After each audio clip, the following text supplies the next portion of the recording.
Hi, I'm Hal Jensen, and this is my wife, Joan.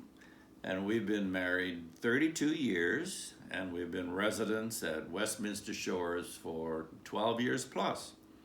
Matter of fact, we came the same month and year that our chaplain, Jan Banker, came. So we're peers in that sense. Well, I'd just like to share with you briefly how we met. We first were introduced to each other at an Air Force station in Montgomery, Alabama called Maxwell Air Force Base, where Joan's late husband Bob was an Air Force chaplain, and I also served as an Air Force chaplain. At that time, I knew Joan as Bob's wife. And I knew Hal as Grace's husband. So that was in the early 80s, and at that point, we all four got assignments to the Washington, D.C. area, where Bob was assigned to Fort Meade, Maryland, and I was assigned to Bolling Air Force Base in D.C.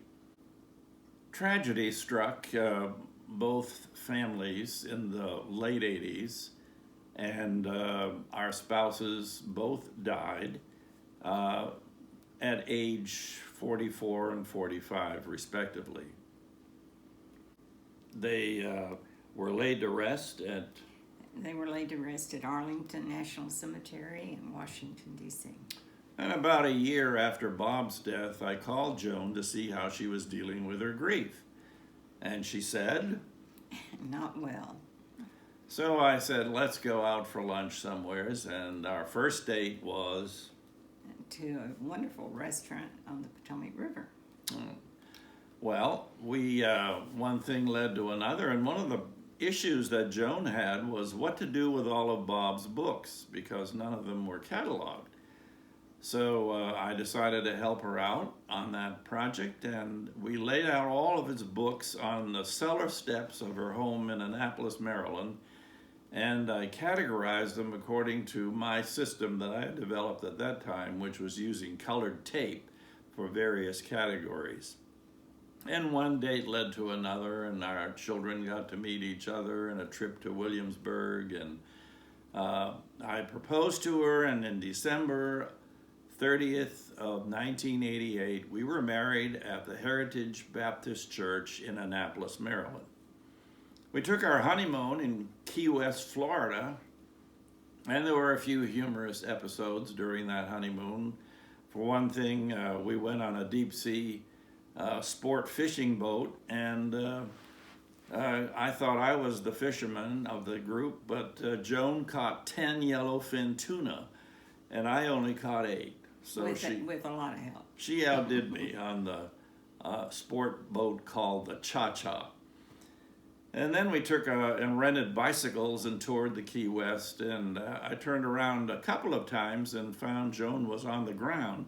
She had a hard time with those bicycles because she was driving a boy's bike and she had short legs. And anyway, she didn't get seriously hurt, but it was a little comical in hindsight, not particularly comical while it was going on. At the time that we got married, we combined our families, and we had only one child, Joan's youngest daughter, who was 15, living at home at the time of our marriage. We had 2 who were in college and 2 who were already married. And now we have 12 grandchildren. Yes, quite a tribe. And we're hoping to go to a wedding of one of our grandchildren this March 6th of 2021 out in California. Otherwise, all of our children are married and have children of their own. And there are 4 great-grandchildren now, and I'm sure there'll be many more to come. Well, how has our love changed over the years? I think we have become certainly good friends over the years, and our love now centers around companionship and friendship, and we have so many things in common, which is probably why we had such a short courtship. We had the commonality of being both in military service. We both had a religious faith as a common denominator. And over the years, we found that we have common interests. We like to do the same things.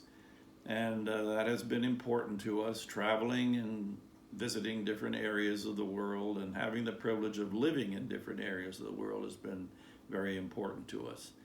We take our vows rather seriously, that we will stay together in sickness and in health till death do us part. And we're privileged to be in this beautiful location at the Shores and to be able to grow old together. Yes, we are. That's it.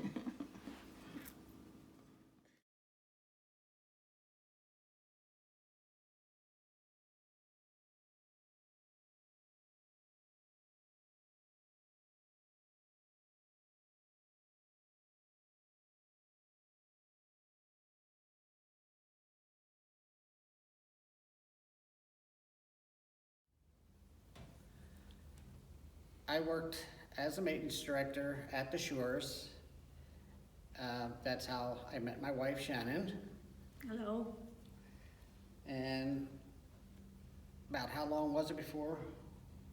Well, you gave me almost a week before you actually asked me out once I started the job in activities. Right, and I would find just about any excuse I could to get over there to do work, so I could keep my eye on her and make sure, and get to know her a little better. And so I think what was our first date was, I think I invited her over to my apartment, and the kids were there, my kids were there. And it was on a weekend, and we just kind of had dinner together. And hung out. Yeah. We're this close, and we hadn't really gone out yet. It was our first date, so. And then second date, I think the second date, she came over again for dinner, but this time she brought her toy poodle Rocky, because I had to get approval from her dog before she would go out on any more dates for me. So I was accepted, so that was a good thing. And we just started dating.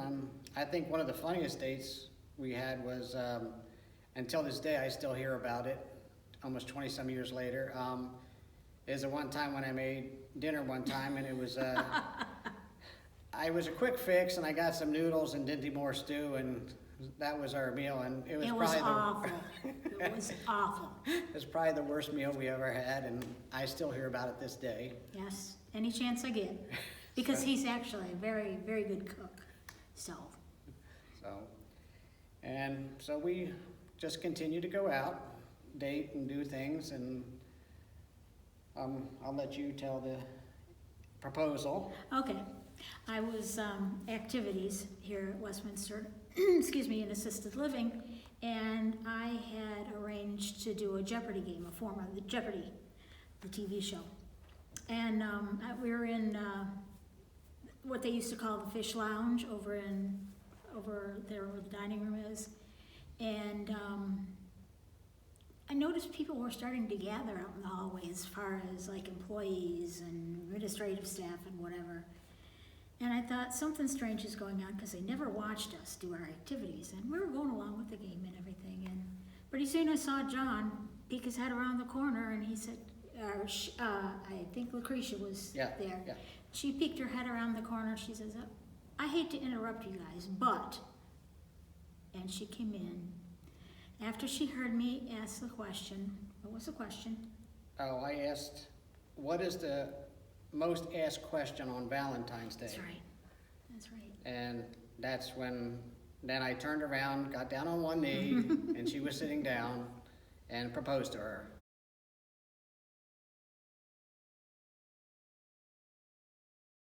Thank goodness I was sitting down. And I figured with all those people there, I had standed a pretty good chance of not being turned down, so.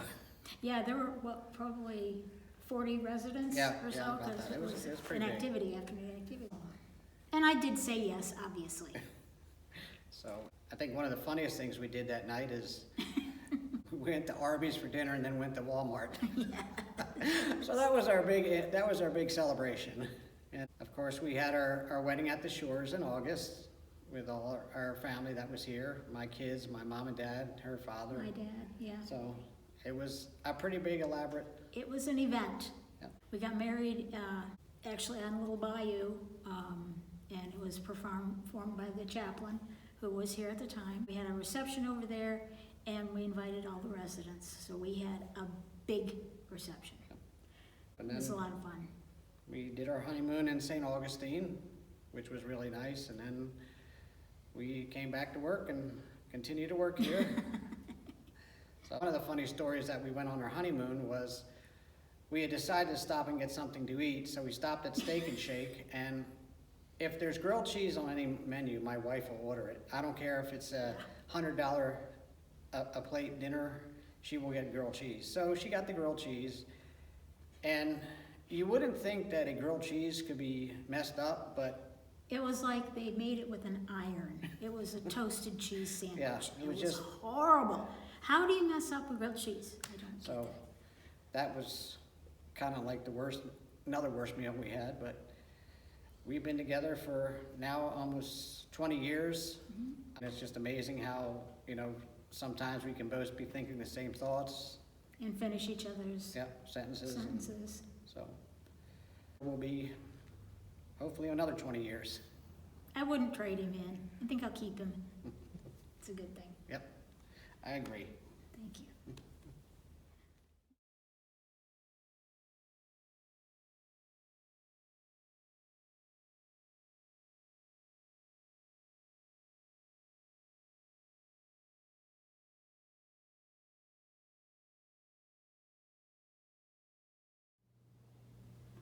Well, it's hard to believe that we've been married 61 years, but more than that, we met in high school. And I am blessed. And that's how our life started out, knowing each other as high school students. And we're still hanging around together. It's pretty neat. I was the co-editor of our high school newspaper, and I was working after school hours in the office working on the paper with the guy who was the editor. And we finished, he says, you know what, Leanne, why don't you come with me over to the bowling alley and see the boys in my club who are bowling today? And that's how I actually met Ray first, face to face. And then what happened, dearest? And what happened was, I said to Leanne, I said, I really would like to have a date with you. And Leanne went, yeah. And I said, I'll tell you what. I said, if I bowl over 200, will you have a date with me? And she said, yes. And my average was not very good. I think my average was around 150. So I bowled 246. Best game ever. I was unconscious. And then we started dating and finished high school. I got a scholarship to Northwestern in Evanston, Illinois. And Leanne went to National College of Education in Evanston, Illinois. So we dated not only through high school, but also through 4 years of college. Well, the best part, he was at Northwestern, and I was just at this little small, couple hundred student teachers college, which is a university now, it's grown. But my dormitory was about a block away from Dyke Stadium, The football stadium. where Northwestern held all their games. So Ray would pick me up and we'd walk over and I'd get to go Why to don't you football say- games. So then we got married right after graduating college. I was still in college. I was still a student. He had graduated. I got my first job, and then Well, then Leanne got a contract to teach. And tell them what happened. got pregnant. Much to our dismay, because we did not want to have children that quickly. I still haven't figured out how that happened, but Well, I know how it happened, but and that was so I had to not actually teach until years later. We had 2 children after that, and then 2 more later on. so we have 4 children, and we love them all. In fact, 2 of them are right here in St. Petersburg, and we're blessed with that. We've just had a wonderful life together. I don't know if that we've done anything special to make it that way. We both came from very strong Lutheran backgrounds, and the church and our Christian values were so much a part of our life that you don't let the problems get you down. you don't think about divorce. Of course, it never was an option to anybody. Back now, it's so easy, but back, quote, in the day, Well, I don't think I could afford it anyway. that's his favorite saying. Couldn't afford to get divorced anyhow, which is probably true when you think about it. So you can make those could be funny excuses, but it's our life. The church is part of our life. Westminster Shores has now become our central base for everything, and I think that's helped us grow together closer. Just the two of us, you know. I learned to salute 60 years ago. So when Leanne says do this, I salute. And he's very good at it. He's become the printer that does all the printing for the shorelines now. He didn't plan to do that, but it just happened. And of course he delivers things for me. Will you take this down or pick up the stuff from the cubby? Anything that I need for the shorelines thing. So he's my right-hand person. And that's what makes love grow, working and doing things together. And I'll say it again, I am blessed. As am I. I really am.